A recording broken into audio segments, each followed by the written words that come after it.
A terceira margem do rio, de Guimarães Rosa. Nosso pai era homem cumpridor, ordeiro, positivo, e sido assim desde mocinho e menino, pelo que testemunharam as diversas sensatas pessoas, quando indaguei informação. Do que eu mesmo me lembro, ele não figurava mais estúrdio, nem mais triste do que os outros, conhecidos nossos, só quieto. Nossa mãe era quem regia e quem ralhava no diário com a gente, minha irmã, meu irmão e eu. Mas se deu que, certo dia, nosso pai mandou fazer para si uma canoa. Era a sério.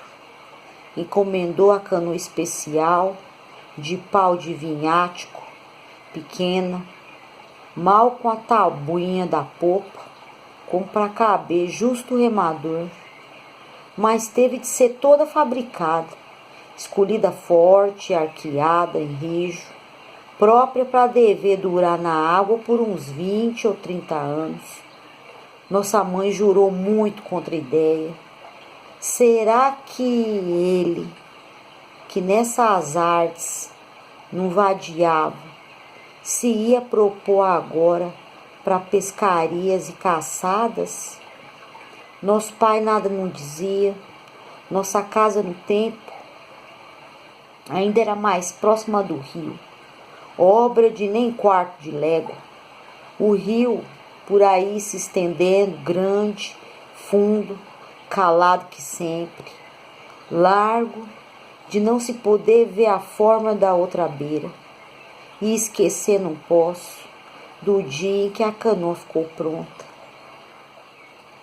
Sem alegria nem cuidado, nosso pai encalcou o chapéu e decidiu um adeus para a gente. Nem falou outras palavras, não pegou matula e trouxa, não fez alguma recomendação. Nossa mãe, a gente achou que ela ia esbravejar, mas persistiu somente alva de pálido. Mascou o beiço e bramou. Cê vai ou cê fique, você não volta, nunca volte. Nosso pai suspendeu a resposta, espiou manso para mim, me acenando de vir também por uns passos. Temi a ira de nossa mãe, mas obedeci, de vez de jeito. O rumo daquilo me animava. Chega que um propósito, perguntei. Pai, o senhor me leva junto nessa sua canoa? Ele só retornou o olhar em mim, me botou a bênção, com um gesto me mandando para trás.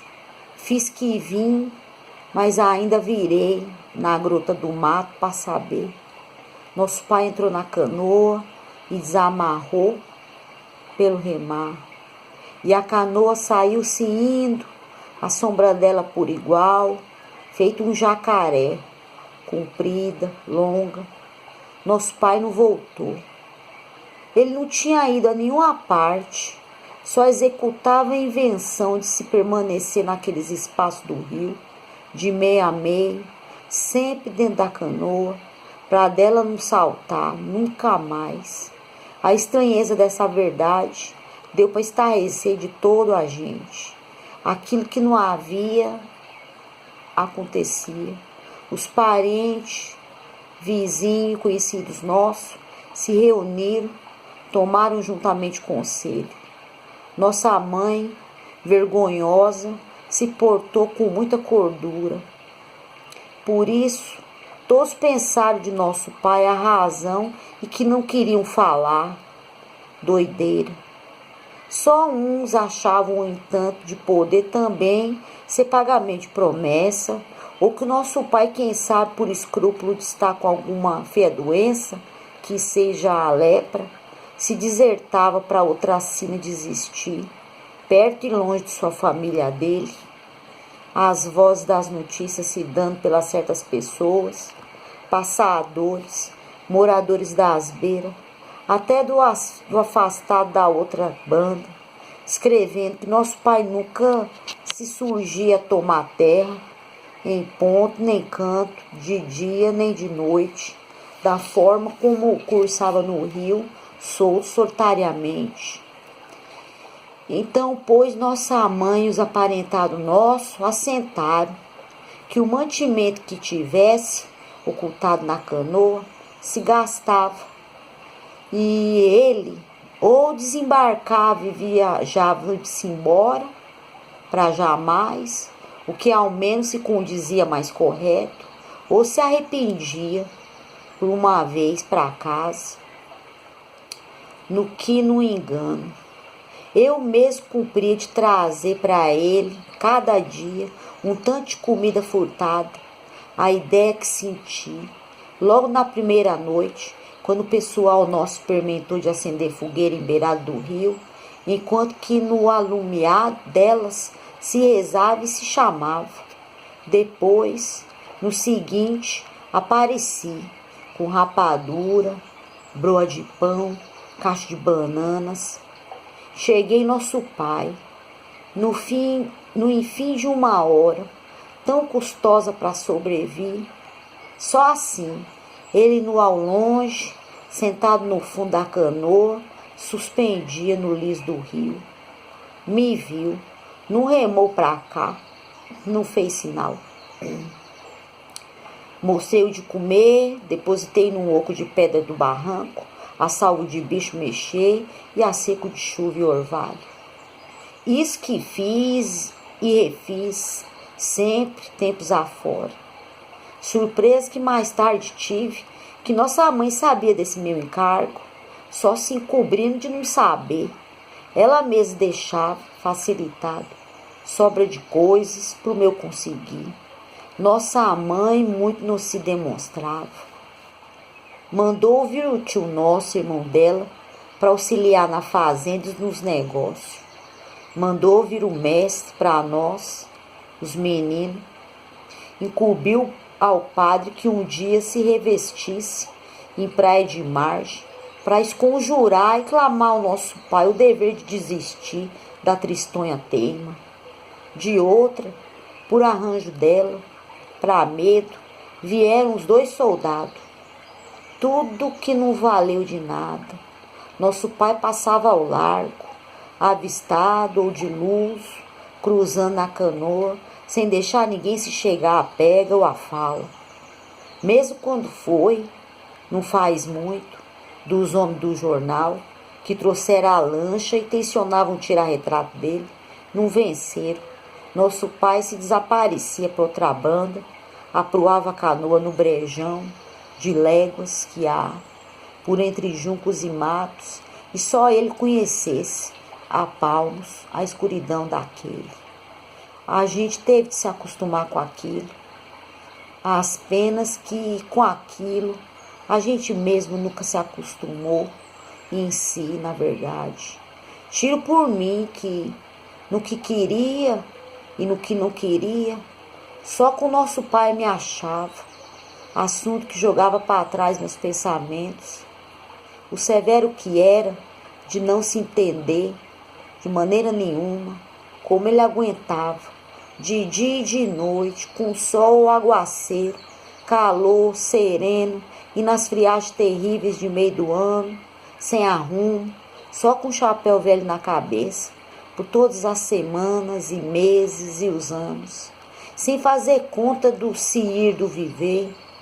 Não pojava em nenhuma das 2 beiras, nem nas ilhas e croas do rio. Não pisou mais em chão nem capim.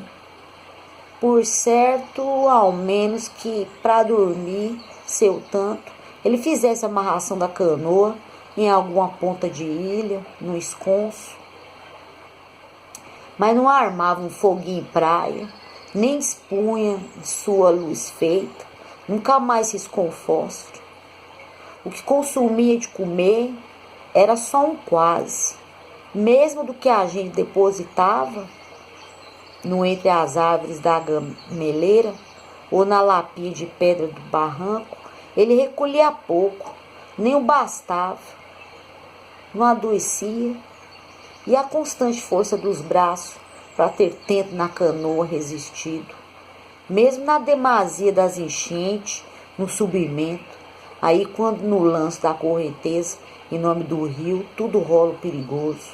Aqueles corpos de bicho mortos e pau de árvore descendo, de espanto, de esbarro. E nunca mais falou palavra com pessoa alguma. Nós também não falávamos mais nele, só se pensava. Não, de nosso pai não se podia ter esquecimento, e se por um pouco a gente fazia que esquecia, era só para se despertar de novo, de repente, com a memória, no passo de outro sobressalto. Minha irmã se casou, nossa mãe não quis festa. A gente imaginava nele, quando se comia uma comida mais gostosa, assim como no gasalhado da noite, no desamparo dessas noites, muita chuva, fria, forte, nosso pai só com a mão e uma cabaça para ir esvaziando a canoa da água do temporal. Às vezes algum conhecido nosso achava que eu ia ficando mais parecido com nosso pai, mas eu sabia que ele agora virava cabeludo, barbudo, de unhas grandes, mau e magro, ficado preto de sol e dos pelos, com um aspecto de bicho, conforme quase nu, mesmo dispondo de peças de roupa que a gente de tempos em tempos fornecia. Nem queria saber de nós, não tinha afeto, mas por afeto mesmo, de respeito, sempre que às vezes me louvavam, por causa de algum meu bom procedimento, eu falava: foi pai que um dia me ensinou a fazer assim. O que não era o certo, exato, mas que era mentira por verdade, sendo que, se ele não se lembrava mais, nem queria saber da gente, porque então não subia ou descia o rio para outras paragens, longe do não encontrável. Só ele soubesse. Mas minha irmã teve menino. Ela mesma testou que queria mostrar para ele o neto. Viemos todos no barranco. Foi num dia bonito, minha irmã de vestido branco, que tinha sido do casamento. Ela erguia nos braços a criancinha, o marido dela segurou para defender os dois do guarda-sol. A gente chamou, esperou, nosso pai não apareceu. Minha irmã chorou. Nós todos aí choramos, abraçados. Minha irmã se mudou com o marido para longe daqui. Meu irmão resolveu e se foi para uma cidade. Os tempos mudavam, no devagar depressa dos tempos. Nossa mãe terminou indo também. De uma vez residi com minha irmã, ela estava envelhecida. Eu fiquei aqui. De resto, eu nunca podia querer me casar. Eu permaneci com as bagagens da vida. Nosso pai carecia de mim, eu sei. Navegação, no rio, no ermo, sem dar razão de seu feito. Seja que quando eu quis mesmo saber, e firme indaguei, me diz que disseram que constava que nosso pai alguma vez tivesse revelado a explicação ao homem que para ele aprontara a canoa. Mas agora esse homem já tinha morrido, ninguém soubesse, fizesse recordação de nada. Mas só as falsas conversas sem senso, como por ocasião, no começo, na vinda das primeiras cheias do rio, com chuvas que não estiavam, todos temeram o fim do mundo.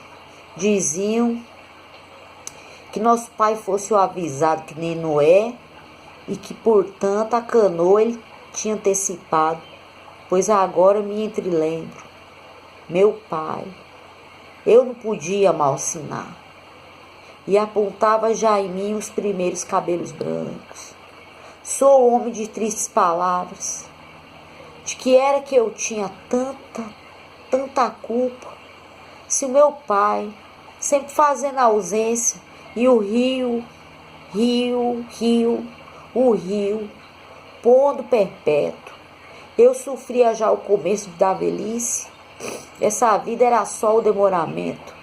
Eu mesmo tinha achaques, ânsias, cá de baixo, cansaço, perenguice de reumatismo. E ele? Por quê? Devia de padecer demais, de tão idoso não ia, mais dia, menos dia, fraquejar do vigor, deixar que a canoa emborcasse, ou que bubuiasse sem pulso, na levada do rio, para se despenhar horas abaixo, em Tororoma e no tombo da cachoeira, bravo, com fervimento e morte. Apertava o coração, ele estava lá, sem a minha tranquilidade. Sou culpado que nem sei, de dor em aberto no meu fórum. Soubesse, se as coisas fossem outras, eu fui tomando ideia, sem fazer véspera. Sou doido? Não. Na nossa casa a palavra doido não se falava, nunca mais se falou, os anos todos. Não se condenava ninguém de doido, ninguém é doido, ou então todos. Só fiz que fui lá, com um lenço pro aceno ser mais.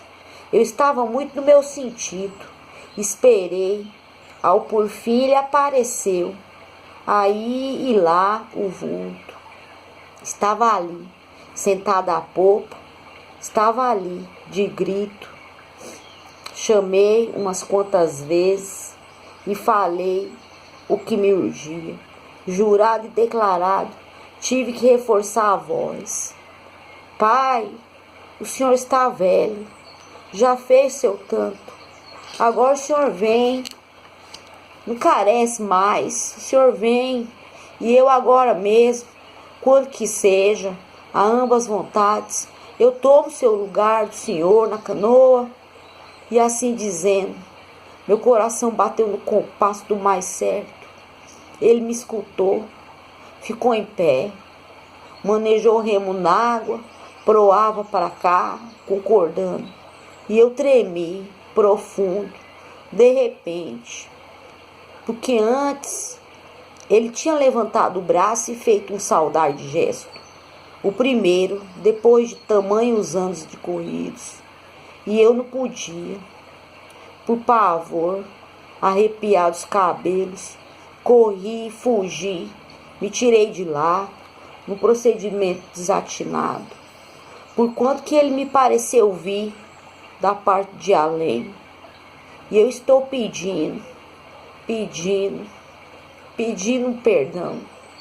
Sofri o grave frio dos medos, adoeci. Sei que ninguém soube mais dele. Sou homem depois desse falimento. Sou o que não foi, o que vai ficar parado. Sei que agora é tarde e temo abreviar com a vida nos rasos do mundo. Mas então, ao menos que no artigo da morte, pegue em mim e me deposite também numa canoinha de nada, nessa água que não para, de longas beiras.